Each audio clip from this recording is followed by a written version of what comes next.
Welcome back, guys. The weather isn't cooperating right now for me to finish off my Fat Man build, as you can see there. And it's been like that all week, so I'll get into that when I can, when the weather's nicer out. For now, I'm going to take a couple minutes here to talk to you guys about getting into prop making. I know it can be a little bit daunting when you're watching videos of prop makers who have been doing it for years, and they have like insane setups, tons of cool tools, and you don't have anywhere to start with. Big thing too, like just the costuming community in general, you won't know anyone in it when you're first starting. That's how I got started as well. I just went out, built my first Halo costume. It wasn't even done the first time I took it out. I'll throw a picture up there for you. And I just went to a couple conventions, ended up running into another guy who really liked Halo, the Halo fandom and the Halo costuming, and he's turned out to be one of my closest buddies now. And it's a good time just going out, hanging out with the people in the community, bouncing ideas around with everyone. So yeah, let's take a look at the tools. We need to just get into it, just do the basics. So this is my first prop here. It's the Halo M6G Magnum from Halo Reach. And it's all craft foam with a couple little pieces of wood dowel. So, to get started, you're going to need a hot glue gun. Some people prefer to use contact cement. It's not 100% necessary. I'll make a video on that. But yeah, you'll need a high temp hot glue gun, some glue sticks, something to cut the foam with, and a heat gun is also going to be crucial to make some of the curvy bits. For example, like this curved section up top here, that's just a piece of foam wrapped around there. Done all with the heat gun. So you'll need a cutting board as well, and big thing, guys, you don't need a fancy workspace to do this. I built the majority of my first Halo costume on my twin bed in a tiny room that I was renting from a buddy. Did most of it just with the cutting board in my lap, went to town with the hot glue gun and the razors, and ended up with a pretty wicked costume for my first go at it. Yeah, so let's look at everything else. So, I started off trying to do things just with a couple razors, like utility knives, and while they worked, Eva foam and craft foam, they dull your blades really quickly. I know some people like to use a fancier X-Acto knife, or what's the word? Yeah, X-Acto knife, with a number 11 blade on it. Only issue I find with those is they do dull quickly, the blades are a little bit more expensive, and while you can sharpen it, I find it takes a long time to go at it. So my personal favorite, I really like the little square, like scraper style blades. They work extremely well. It's like 10 bucks, 10 to 15 bucks for a pack of 100 like that. And once you get that, you can just go at it, do 5 or 6 cuts with it, throw it away, grab a fresh one. Makes it really handy, really quick. You're not worried about wasting money on fancy blades or sharpening equipment, anything like that. So, gluing. Once you cut your foam, you're going to have to glue it. Using a high temp hot glue gun is what you really want, because when you use a high temp hot glue, it actually melts the foam together. It's not the glue that will fail in a joint, it's actually the foam around it that's all bonded together just from that heat. You can use a little one like this. This is what I started with, but they're not ideal. I'm going to make another video later about what size glue gun you want, but ideally, if you can afford to start off with one, they're a few more bucks, but using a full-size hot glue gun with the full-sized hot glue sticks is ideal. Yeah, and then as far as the cutting board goes, I started off with just a normal kitchen cutting board. I think it was like $3 at Walmart. You'll eventually want to upgrade to a self-healing cutting mat. You can get them on sale for like 10, 15 bucks. They're not super expensive, they're not super fancy, but they make your life a lot easier. And not to mention, they also have like measurements on them, so you get your centimeters on that side, inches and centimeters on the other side, got some angles, super helpful stuff. The internet is really going to be your friend on this one. If there's something cool in a video game, movie, comic, whatever, chances are someone's already built it and probably made a video or tutorial about it online. There's a lot of good costuming websites.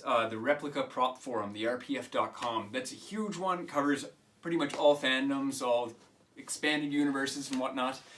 And if you go on there, you'll be able to find a ton of cool stuff. A lot of creators will upload their content there, show how things are done, give recommendations, sort of like what I'm doing in this video right now. And then also even just YouTube. A lot of people post their videos to YouTube now to show how to build stuff, how it's done. Any little tricks and tips you can pick up from those are awesome. And then you get a couple more websites that are directly oriented to the genre you want. So for example, the 501st, they are based on Star Wars costumes for the most part, and then you get the 405th, they're the Halo guys. So if you do a little research online, I'm sure you'll be able to find a lot of cool content that will help you out with your building and getting into it. There are a lot of databases online as well for files, so you can actually download the files with the templates to make what you want to build.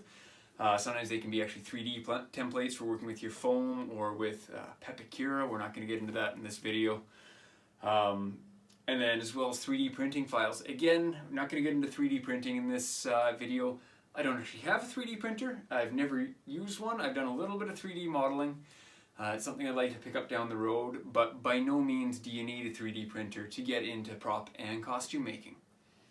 As you go, you'll learn what you really need and what you don't really need. So I got my little bottle of Mod Podge here. I bought this like 7 years ago when I built my Magnum here, and I think that's the last time I used it. Might have used it one time since then. And paint. I haven't talked about paint yet, which is odd considering I paint cars for a living. So, paints. I just went down to, I think it was Michael's when I was building my Magnum here. I went down to Michael's, just picked up some acrylic paints and a couple really cheap paintbrushes. All in all, I think this Magnum cost me maybe 50 bucks to build. That's including all the tools to do it. It wasn't an expensive build, super cheap to do. Foam isn't all that expensive. Let's talk about foam. So craft foam, or Eva foam. So Eva foam, craft foam, you can buy it at Michael's, super cheap. You can find it in foam floor mats. So you can get these bulk packs of foam floor mats. And that's one of the main things I use for building my convention-friendly props. For example, my Halo saw. This is mostly Eva foam, and you can do a ton of cool stuff with it. It's easy to work with, cheap to work with, and that's why it's one of my favorite materials to play around with. And as you go, you'll collect more tools. It happens, like you guys have seen the video, I'm assuming you've seen the videos of my Fat Man build, and I have a lot of tooling in the garage. I've been custom fabricating and working on vehicles and woodworking since I was about 15 years old, so that's coming up on almost 15 years now. So you'll collect tools over time. Don't get overwhelmed. Don't think you need to go out and spend $1,000 on tools before you can buy anything. Like I said, it was between 50 and 60 bucks to build my Magnum here, and you can get some really cool results if you throw around a little ingenuity. Don't be afraid to wander around the hardware store for an hour on end, just looking at random stuff, trying to figure out what you're going to need for a build. I do it all the time. Home Depot probably thinks I'm a little weird. That's their issue. If you're trying to stay on a budget, keep in mind that used tools are always a really good option. When I first started building my costume, I had the foam stuff to work with. As you saw, it doesn't take much to get into working with foam, but I didn't have a sewing machine. I was absolutely terrible at sewing, still am, but I needed a sewing machine to make some of the parts of my Halo suit, some of the undersuit. And I ended up going on Kijiji, found 1967 Singer. It looks like a spaceship. I love the thing. It was 50 bucks and came with the full cabinet. As you can see, it's off the cabinet now. The cabinet is seeing better days. I'll be putting this into another Fallout build that I think will be kind of fun. But yeah, buy used if you can. Search those garage sales. I've seen bandsaws go as low as like 15, 20 bucks. Other tools go for 5 to 10 bucks. That would be normally a couple $100 to buy new. Don't be afraid to experiment with materials. I've played around with a few different types of foam now. I've played with insulation foam. The core in my saw is actually insulation foam. The pink stuff you can buy, it's a hard rigid foam. Yeah, I think the inner tube there is PVC, the outer tube is ABS. There's actually a couple little chunks of metal hidden underneath the foam in the back here. Yeah, experiment, have fun with it. On this one actually, I had to do a little bit of learning because I used contact cement to put my detailed foam on top of the insulation foam. Unfortunately, insulation foam does not like contact cement. It just melted giant holes in it. So, oh, that's what it was. That's what I used Mod Podge for before. I coated the entire thing with Mod Podge, then I was able to use my contact cement on top of that to connect the foam to it. So, yeah, play around with stuff, test things, post up your results. Everyone appreciates when you do that because then they can learn from it. Yeah. If you guys enjoyed the content of my video today, please consider hitting that subscribe button to see more future content. I really hope you were able to take something away from today's video and that you get into building right away. If you haven't started building yet, get to it. If you build anything really cool and post videos of it, be sure to link them in my comments below. I'd love to see what you build. Have a great day, guys, and we'll see you next time.